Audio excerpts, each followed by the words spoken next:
Zat misterius bernama burnout masuk ke bumi dan menghancurkan peradaban yang dibangun manusia. Subjek manusia dengan kekuatan ekstrim muncul dan menguasai dunia. Pasukan dari wilayah Dead Zone mencoba memperbaiki situasi kehidupan dengan menantang para subjek manusia yang menguasai wilayah Top Zone.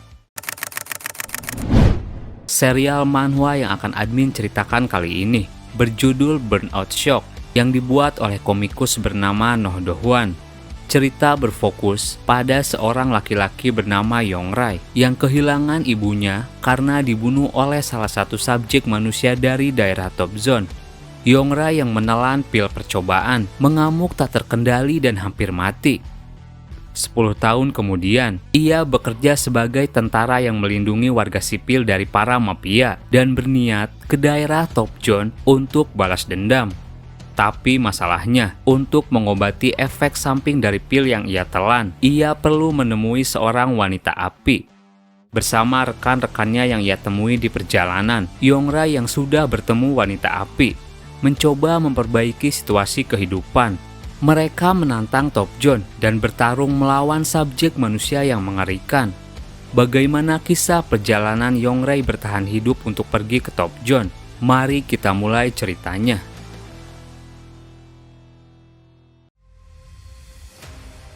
Suatu hari, sebuah zat yang tidak diketahui menyelimuti bumi. Orang-orang menyebutnya burnout shock karena zat itu, api, listrik, nuklir, dan kebanyakan sumber energi tidak berguna. Peradaban yang dibangun manusia hancur, bahkan produksi dan distribusi makanan telah berhenti. Pemerintah kehilangan kendali karena para penjahat dan mafia berkeliaran dengan bebas. Aneh tapi nyata, ada satu wilayah yang kaya, makmur, dan subur di tengah kondisi dunia yang kacau. Semua orang menyebut benua itu dengan wilayah Top Zone. Manusia terus bertarung tanpa akhir untuk tetap berada di Top Zone. Bersamaan dengan pertempuran yang tiada akhir, muncul subjek manusia dengan kekuatan ekstrim dan menguasai wilayah Top Zone. Seolah berbanding terbalik, kawasan yang disebut dengan Dead Zone merupakan wilayah berisikan warga sipil. Orang-orang di Dead Zone sebisa mungkin bertahan hidup dan menjalani kehidupan yang keras sambil berlindung dari para subjek manusia yang terus mengancam. 5 tahun setelah burnout, di sebuah kota yang sudah hancur, terlihat mobil-mobil sudah terbengkalai dan gedung mulai usang. Di bawah selokan jalan raya, terdapat sebuah tempat yang kini dijadikan sebagai area berlindung. Banyak warga sipil yang mendirikan tenda dan bertahan hidup seadanya. Seseorang teriak, "Penjaga malam, berkumpullah, ini sudah saatnya berjaga." Di tengah kondisi mengkhawatirkan, terlihat seorang ibu yang panik dengan kondisi anaknya yang sedang sakit. Ibunya tidak bisa melakukan apapun karena keterbatasan obat-obatan, bahkan suplai makanan dan air sangat sulit. Anak kecil itu bernama Yong-rae. Seseorang yang bisa dibilang tetua di sana menghampiri mereka dan bilang, "Maaf, tidak ada yang bisa kita lakukan. Para mafia telah mengambil alih sisa air yang dapat diminum, bahkan hujan tak kunjung datang." Bocah yang berada di sampingnya menjawab, "Bukankah akan lebih baik jika kita ditangkap oleh mereka saja?" Dasar bodoh, kalau kita sampai ditangkap, kita akan diperlakukan seperti anjing setelah menerima pil eksperimen. Pil itu memiliki tingkat kelangsungan hidup kurang dari 10%. Dan di sela suasana, terdengar suara seorang pria menggebrak pintu masuk dari luar. Orang-orang di sana dengan senjata seadanya bersiap melawan dengan segala kemungkinan yang terjadi. Pria yang di luar bilang, "Tenanglah, aku seorang tentara sipil yang membawa obat-obatan dan persediaan makanan." Sejenak mereka terdiam. Sepertinya tidak masalah jika hanya satu orang. Kita juga sekarang sangat membutuhkan obat-obatan, jadi biarkan dia masuk. Pria itu lalu masuk membawa 2 kantong persediaan makanan dan obat-obatan. Orang-orang di sana masih belum tetap menurunkan penjagaan. "Sudah kubilang, aku adalah seorang tentara sipil yang ditugaskan untuk membantu kalian pergi ke tempat yang lebih aman." Dan di sana, tubuhnya tiba-tiba berubah dengan otot-otot yang lebih kekar. Aku adalah seorang subjek. Dengan kekuatanku, aku akan membawa kalian keluar dari sini. Sontak orang-orang langsung mundur sambil keheranan. Aku sudah mendengar tentang itu. Ada orang-orang yang menjadi subjek tes untuk melindungi warga sipil. Pria itu tersenyum dan menjawab, "Kau benar, aku diperintahkan oleh dokter yang membuatku untuk melindungi orang-orang di sini." Kemudian ia melihat Ray bersama ibunya yang sedang menderita. Ia segera memberinya obat dan minum. Tapi apa yang terjadi? Sebelum ibu Ray menerima air, serangan dadakan dari luar datang dan langsung membunuh pria tersebut. Ternyata satu orang manusia subjek tes datang. Terlihat bentuk tubuhnya berubah dengan jari-jari tangan yang tajam dan bisa memanjang. Dengan sorot mata yang mengerikan ia bilang, "Sungguh mengejutkan. Di sini ada banyak sekali orang untuk dijadikan bahan eksperimen." Semua orang di sana mulai kelabakan. Satu orang mencoba memberikan serangan kejutan dari belakang, tapi subjek tersebut dengan gerakan satu jarinya saja berhasil membelah tubuh orang tersebut. Sambil gemetaran, tetua di sana bilang, "Jumlah kita lebih banyak, jangan takut, ambil semua senjata kalian, ayo serang." Tapi tiba-tiba atap ruangan tersebut hancur, dan kini sekelompok subjek tes lain datang. Terlihat ukuran tubuh mereka kini semakin besar. Melihat semua itu, orang-orang di sana sudah takut duluan tanpa mampu melawan.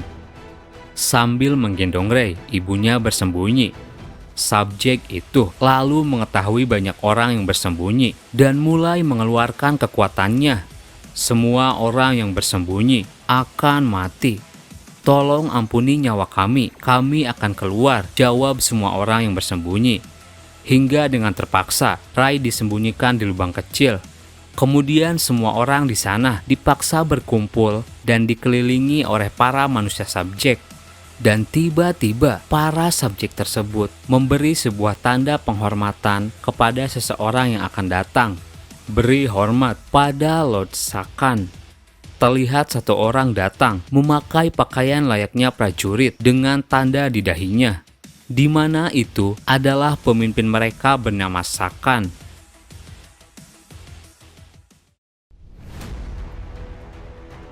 Lord Sakan, sebelum Anda pergi ke Top Zone, ada beberapa warga sipil untuk bahan eksperimen. Di sana, Sakan lalu mengeluarkan sebuah pil. Ia berkata, "Kalau kalian memutuskan untuk menjadi subjek tes setelah menerima pil ini, kita akan bersama-sama menguasai dunia." Orang-orang di sana lalu diikat dan diberikan masing-masing satu pil. Mereka yang tidak ingin memakan pil tersebut mulai diserang dan terus dipaksa. Hingga pada akhirnya, semua orang di sana terpaksa menelan pil tersebut. Sementara itu, Yongrai kondisinya semakin mengkhawatirkan dan terus memanggil nama ibunya. Dan seketika, orang-orang yang menelan pil itu, tubuh mereka mulai bereaksi. Satu persatu dari mereka mati. Yongrai yang sedang kesakitan melihat sendiri kematian orang-orang di sana. Dan kini tempat tersebut dipenuhi mayat orang-orang dengan kondisi tubuh yang berubah. "Lord Sakan, kurasa eksperimen kali ini juga gagal. Semua orang mengalami efek samping kulit hitam dan garis merah. Kau benar, apa tidak ada manusia yang mampu bertahan? Pil ini memang tipe khusus dan paling beracun. Kalau begitu, mari kita bergegas pergi untuk mengambil alih Top Zone."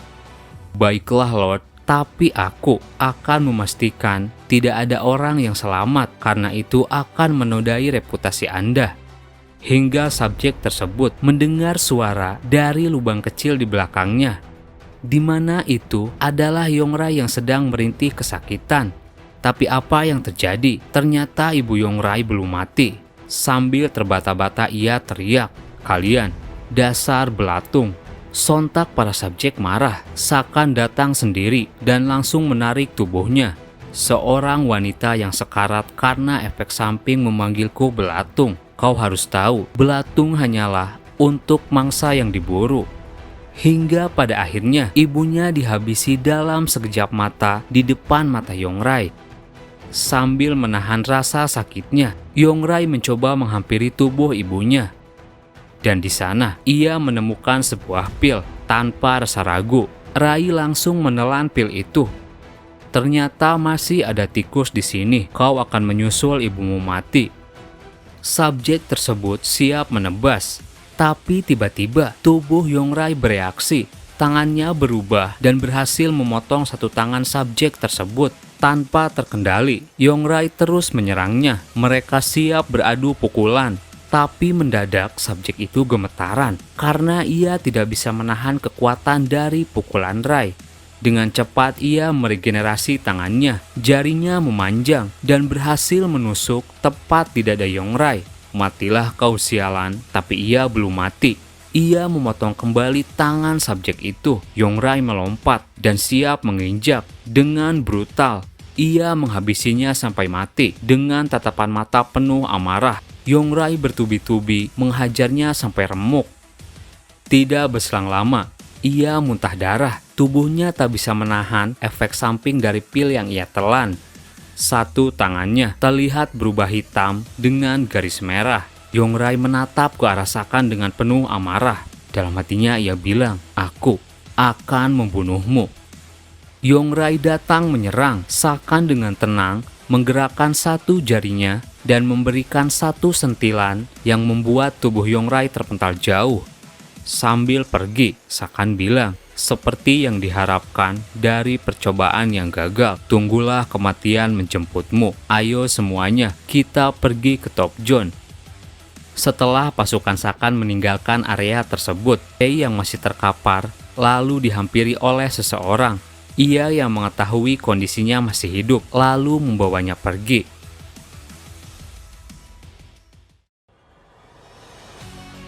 10 tahun kemudian, di sebuah tempat di kota yang sudah hancur, terlihat dua orang sedang berjalan menuju ke sebuah perkotaan.